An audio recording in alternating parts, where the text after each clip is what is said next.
अस्सलाम वालेकुम क्लास। आज का हमारा टॉपिक है major effect of non biodegradable waste on the environment. हमारे माहौल पे नॉन बायोडिग्रेडेबल वेस्ट का क्या असरात होते हैं। ये वो वेस्ट है जो कि गलता नहीं है, घुलता नहीं है हमारे ज़मीन में या फिर डिकम्पोज नहीं होता, जैसे कि प्लास्टिक या फिर टिन टीन वगैरह, ऐसा वेस्ट। इससे पहले हम पढ़ के आए हैं मेजर टू रिड्यूस पोल्यूशन, कि पोल्यूशन को किस किस तरह से कम किया जा सकता है, और difference between biodegradable and non biodegradable waste, के इन दोनों वेस्ट में क्या डिफरेंस है। अगर आपको ये टर्म समझ नहीं आए तो आप पिछली वीडियोस देखें, उनमें मैंने सारा डिटेल से समझाया है। अब क्या क्या असरात हैं नॉन बायोडिग्रेडेबल वेस्ट के हमारे इन्वायरमेंट में, कि pollute ground water bye emitting toxic pollutants into the ground water. हम ज़मीन के पानी को गंदा कर देते हैं जब कभी उसमें कोई टॉक्सिक पानी मिल जाता है, या कहीं से आके ऐसा पानी मिल जाता है कि जिसमें कहीं से आके ऐसा पानी मिल जाता है कि जिसमें कोई ऐसी चीज़ मौजूद हो जो कि टॉक्सिक हो, जहरीली हो या फिर एसिडिक नेचर की हो, तो वो ज़मीन के पानी को भी गंदा कर देगी। Pollute air by emitting toxic gases on heating and burning. कभी किसी चीज़ को गर्म करने से, अगर किसी केमिकल वगैरह को हम गर्म करें तो उनमें से जो भाप निकलती है, जो धुआं निकलता है, वो टॉक्सिक होता है, वो हमारे लिए अच्छा नहीं होता, इनहेल करने के लिए अच्छा नहीं होता। और बर्निंग का मतलब कोई हम ऐसी चीज़ जलाएं जैसे कि कागज़ वगैरह जलाएं या कचरा जलाएं, तो उसमें से जो धुआं निकलता है वो धुआं जो है हार्मफुल है। Polystyrene and plastic can get into the oceans and water bodies to affect aquatic animals। अब aquatic और terrestrial animals का भी मैंने आपको पिछली वीडियोस में बताया है। पानी में रहने वाले जानवर, एक्वाटिक एनिमल्स। जो प्लास्टिक वगैरह हम ज़मीनों में डालते हैं, पानी में फेंक देते हैं, वो सारी इन जानवरों को बहुत नुकसान पहुंचाती हैं। ये एक अहम मैटर भी था पिछले कुछ टाइम में, कि जो आसपास जानवर थे जो सारे निकल रहे थे समंदरों से, बहुत सारी तादाद में मरे हुए जानवर निकल रहे थे, या ऐसे जानवर निकल रहे थे जिनके हाथ पांव बंध गए थे प्लास्टिक से, प्लास्टिक अटक गई थी उनके मुंह में, उनके चोंच में कुछ अटक गया था, ऐसी चीज़ें जैसे नेट अटक जाना, ऐसी चीज़ें जो एनिमल जानवर, अब ज़ाहिर है एक्वाटिक एनिमल्स के हाथ नहीं होते कि वो अपनी चोंच से कुछ हटा सकें। हाथ इन केस ह्यूमन के जैसे हाथ होते हैं। अब टर्टाइस को कुछ हो जाए, अगर टर्टल को कुछ हो जाए, कछुए को, उसके हाथ में कोई मांझा वगैरह अटक जाए, तो वो अपने दूसरे, कहने को तो हाथ हैं उसके पास जिससे वो चलता है, वो जिनकी मदद से, बट दूसरे हाथ से वो उसको खोल नहीं सकेगा। जैसे कि किसी की चोंच में कुछ, जैसे कि जो परिंदे जो हैं बैठ जाते हैं, पानी पानी में से चोंच मार मार के मछलियों को पकड़ते हैं, उनकी भी चोंच में कुछ अटक जाए तो वो नहीं खोल पाते। तो अगर उनकी चोंच ही बंद होगी तो वो खाना कैसे खाएंगे, सर्वाइव कैसे करेंगे। ये सारी चीज़ें उनके लिए बहुत बहुत इफ़ेक्टिव होती हैं। Polystyrene and plastics break down into small pieces into the sea and oceans, causing small fishes and birds to accidentally swallow those pieces, thus endangering their life। ये वही बात कर रहे हैं कि ये जो हम छोटे छोटे प्लास्टिक के टुकड़े वगैरह फेंकते हैं, ऐसी चीज़ें फेंकते हैं हम पानी में, अगर जाती हैं तो ये चीज़ें, जो फिश होती हैं और जो ये बर्ड्स होते हैं, वो ये चीज़ें खा लेते हैं, और उसके बाद वो उनके जो है ना अटक जाती है। जब वो निगलते हैं तो उनके गले में भी अटक सकती है, उनके बॉडी के पार्ट्स में भी अटक सकती है। तो इन जगहों पे वो अटक जाती है जिनकी वजह से इनसे सांस नहीं ली जाती, चॉकिंग होती है, या फिर वो मर जाते हैं। These waste also clog the drain system and lead to overflow to gutters and flooding। अब क्या कह रहे हैं कि ये जो सारी चीज़ें हैं, ये ड्रेनेज सिस्टम को चॉक कर देते हैं, यानी कि जो हमारी नालियाँ वगैरह हैं इनको बंद कर देते हैं ये सारे कचरे। और फिर क्या होता है, नाले बहते हैं, गटर बहते हैं, और ज़मीनों पे, रोडों पे पानी आया हुआ होता है। ये सारी चीज़ें हमारे मुल्क में हो रही हैं और हमारे आंखों के सामने हैं, तो इमेजिन करना इसको मुश्किल बिल्कुल भी नहीं होगा। ये सारी बातें जो मैंने अभी की, ये देखें एनिमल का क्या हाल हुआ हुआ है यहाँ पे, ये जो बर्ड शो कर रहे हैं इसका क्या हाल हो गया है यहाँ पे। और ये देखें, according to the united nation environment programme, plastic is killing a million sea birds a year and 1 lakh marine mammals and tortoise world wide. 1 lakh तक तकरीबन ऐसे परिंदे जो पानी में से सर्वाइव करते हैं चीज़ें खाकर, मछलियाँ खाकर, वो मर चुके हैं। और 1 लाख तकरीबन मरीन मेमल्स, मरीन में जो पाए जाते हैं, वो मर चुके हैं वर्ल्ड वाइड। टर्टल को मिला के, कछुओं को मिला के। It kills by enlargement most commonly by discarding synthetic fish line and net. जो वो मांझे मांझे टाइप की चीज़ नहीं होती, वो जिससे कि मछलियाँ वगैरह भी पकड़ते हैं ये लोग, जो उसमें लगा हुआ होता है एक वायर, उससे और नेट से बहुत सारे जानवर मरते हैं। It kills by choking throat and gullets and clogging up digestive track. क्या होता है, थ्रोट चॉक करती है, मतलब चॉक का मतलब होता है कि जब हमारे गले में कुछ अटक जाता है और हमें सांस नहीं आ रही होती, उसे चॉकिंग कहते हैं। थ्रोट मतलब गला, हमारे नरगटे में कुछ अटक जाता है। और ये डाइजेस्टिव सिस्टम को भी ग्लॉचिंग मतलब वो भी बंद कर देती है ये चीज़ें अगर अटक जाएं तो।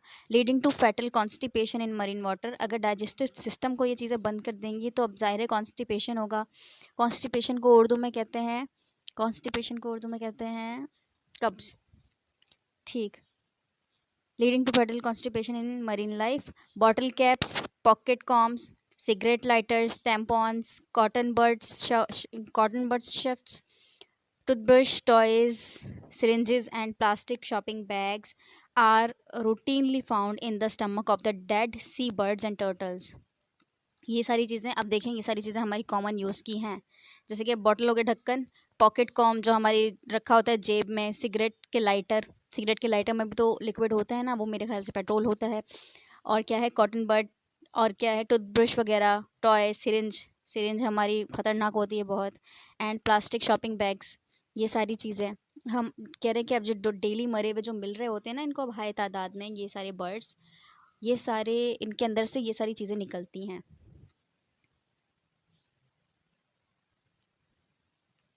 You have studied that solid waste have several adverse effect on the environment. So to avoid such, we should take the following step. इन सब चीज़ों को अवॉइड करने के लिए, जो हमारे डेली इन्वायरमेंट में हमें चीज़ें दिख रही हैं जो असरअंदाज हो रही हैं, उनको अवॉइड करने के लिए क्या चेक करना चाहिए।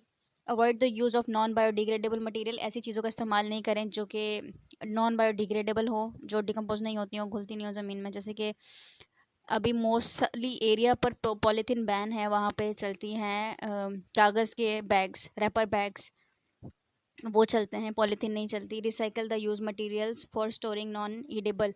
अब ईडेबल का मतलब भी मैंने आपको बताया था, ईडेबल ऐसी चीज़ें जो खाने के लायक हो। अब कह रहे हैं कि उन चीज़ों को जो नॉन बायोडिग्रेडेबल हो उनको यूज़ कर लो, रिसाइकिल कर लो। अब कैसे हम बॉटल को रिसाइकिल करते हैं, बॉटल को रीयूज़ करते हैं, आपने देखा होगा कि बॉटल्स से लोग गमले बनाते हैं और भी ऐसी चीज़ें बनाते हैं। Avoid heating the end burning of plastic and polystyrene. Plastic को जलाना बंद कर दें, प्लास्टिकों को जलाएं नहीं। मतलब ये भी बहुत, क्या कम होगा प्लास्टिक को जलाने से, लैंड पोल्यूशन भी होगा, एयर पोल्यूशन भी होगा।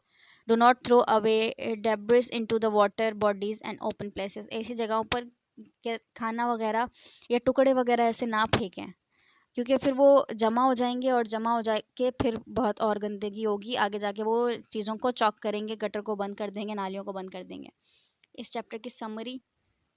इन्वायरमेंटल पोल्यूशन में कौन कौन से पोल्यूशन पड़े थे, 3 main: water pollution, land pollution and air pollution.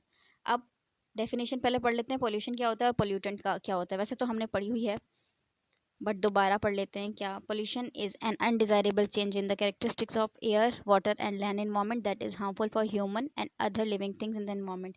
ऐसा चेंज जो हमें पसंद नहीं है, अनडिजायरेबल चेंज जो हम नहीं चाहते कि हो हमारे हवा में, पानी में और ज़मीन, लैंड में, होना भी नहीं चाहिए, क्योंकि जो नेचुरल चीज़ें हैं जो अल्लाह ताला ने बनाई हुई हैं, जिस तरीके से बनाई हुई हैं, वो हमारे लिए बेहद मुफीद हैं। तो ऐसा चेंज, अनडिजायरेबल चेंज जो हमारे हवा में, पानी में और ज़मीन में होता है, जो कि हमारे लिए हार्मफुल है, इसको पोल्यूशन कहते हैं। पोल्यूटेंट्स क्या होते हैं? Pollutants are substance produce from human activities and that bring about an undesirable change in the characteristics of air, water and land pollution. अब पोल्यूटेंट्स वो होते हैं जिसकी वजह से पोल्यूशन प्रोड्यूस होता है। पोल्यूटेंट्स ऐसी चीज़ें होती हैं जो कि पोल्यूशन को प्रोड्यूस करवाती हैं, जैसे कि एयर पोल्यूशन का पोल्यूटेंट कौन है? स्मोक। ठीक है, ऐसी चीज़ें। अब हम पढ़ते हैं, वाटर पोल्यूशन से स्टार्ट करते हैं।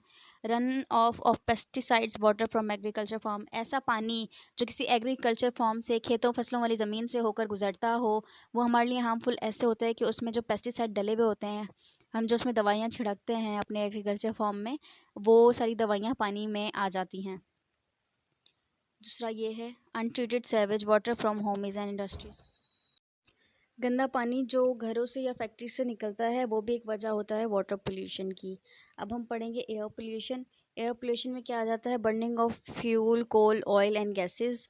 जब हम फ्यूल को जलाते हैं, किसी तेल को, कोयले को जलाते हैं या किसी किस्म के ऑयल को जलाते हैं, और उनमें से जो गैसेस वगैरह प्रोड्यूस होते हैं उनकी वजह से एयर पोल्यूशन होता है। बर्निंग ऑफ ट्रैश, कचरे को जलाते हैं तो जो स्मोक आता है उसकी वजह से एयर पोल्यूशन होता है।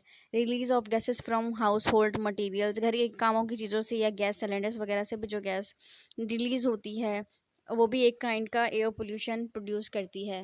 लैंड पोल्यूशन में 2 चीज़ें आ जाती हैं, biodegradable, non biodegradable. Again sorry for this marking and again marking, remarking, because मैं पहले भी ये वीडियो रिकॉर्ड कर चुकी हूँ एंड सेम वॉइस प्रॉब्लम थी, वॉइस नहीं आ रही थी, सो मुझे दोबारा से रिकॉर्ड करनी पड़ी है। बायोडिग्रेडेबल और नॉन बायोडिग्रेडेबल टर्म अच्छे से मैं बहुत बार समझा चुकी हूँ। वो जो डिज़ोल्व हो जाए वेस्ट एंड वो जो वेस्ट डिज़ोल्व ना हो, अगर आपको ये अच्छे से समझना है तो पिछली वीडियो ज़रूर देख लीजिए। एंड लैंड पोल्यूशन में आ जाता है टॉक्सिक पोल्यूशन, टॉक्सिक वेस्ट भी, ऐसा वेस्ट जो कि जिसमें टॉक्सिसिटी पाई जाए, जो ऐसा हो जो तहज़ाबियत रखता हो, ऐसी चीज़ें जैसे कि तेज़ाब की बोतल हो गई और ऐसी चीज़ें, ये वर्ड मुझे यूज़ नहीं करना चाहिए, लाइक टॉक्सिक और एसिडिक चीज़ें जो हम कचरों के डब्बों में फेंक देते हैं और ऐसी जगहों पे फेंक देते हैं जाके खुले में, और सब इन चीज़ों को इमेजिन कर सकते हैं कि किस चीज़ की बात हो रही है, बहुत सिंपल टर्म है। इन सब चीज़ों को लैंड पोल्यूशन कहते हैं। आगे है kind of pollutions. Kind of pollutions 3 kind, same cheese repeat हो रही, water pollution, air pollution, land pollution.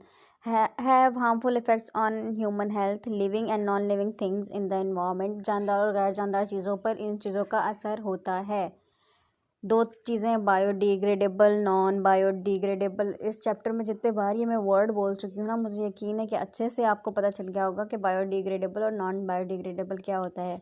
ये वाला वो वेस्ट जो नहीं डिज़ोल्व होता अपनी ज़मीन में, और ये वाला वो वेस्ट है जो डिकम्पोज हो जाता है अपनी ज़मीन में, फर्टिलाइज़र के तौर पे भी इस्तेमाल होता है।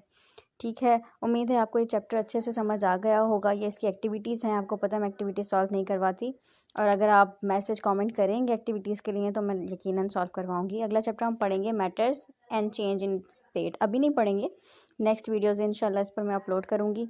और ये बहुत इंटरेस्टिंग चैप्टर है और मुझे कहीं ना कहीं ये चैप्टर पसंद है, तो इंशाल्लाह अच्छी तरीके से इस चैप्टर को पढ़ेंगे। और अगर आपको समझ आया हो और वीडियो पसंद आई हो तो लाइक कीजिएगा, सब्सक्राइब कीजिए, शेयर कीजिए अपने फ्रेंड्स के साथ। तब तक के लिए अल्लाह हाफ़िज़।